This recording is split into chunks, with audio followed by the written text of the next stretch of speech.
نوک بینی تو بده بالا. با یه مداد قهوه‌ای اینجا که چین میخوره رو یه خط صاف بکش.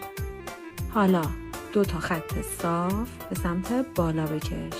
حالا با 2 تا انگشت کوچیک سعی کن اینو فیدش کنی سر جای خودش.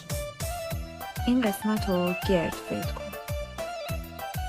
اینجوری یه بینی کوچولو جمع جور داری. اگه دستتو اینطوری بذاری رژگونه بزنی، صورتت توپل و گردتر میشه.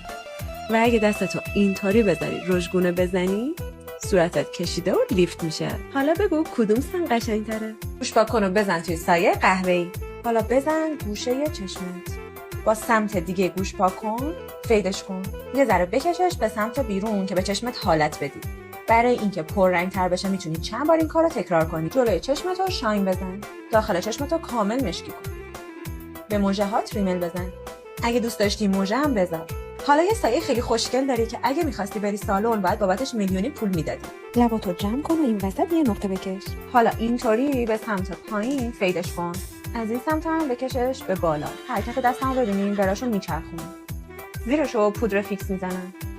و بعد میتکونم. اینجوری انگار عمل بوکالفت انجام دادی. باور نمی‌کنی اگه بهت بگم این سایه رو با قیچی زدم. قیچی رو اینجوری بذار گوشه چشمت و بعد با خط چشم داخلش رو پر کن. حالا قیچی رو بردار.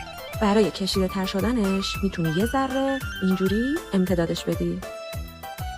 حالا یه سایه مشکی بزن روش و بیارش یه ذره جلوتر و فیدش کن. جلوی چشمتو شاین بزن. به موجهات ریمل بزن. اینم نتیجه واقعا سایه خوشگلیه.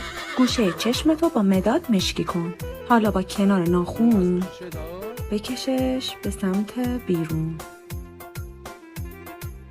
میتونی با همون ناخن یه ذره مرتب ترش کنی. اینطوری یه خط چشم خوشگل داری.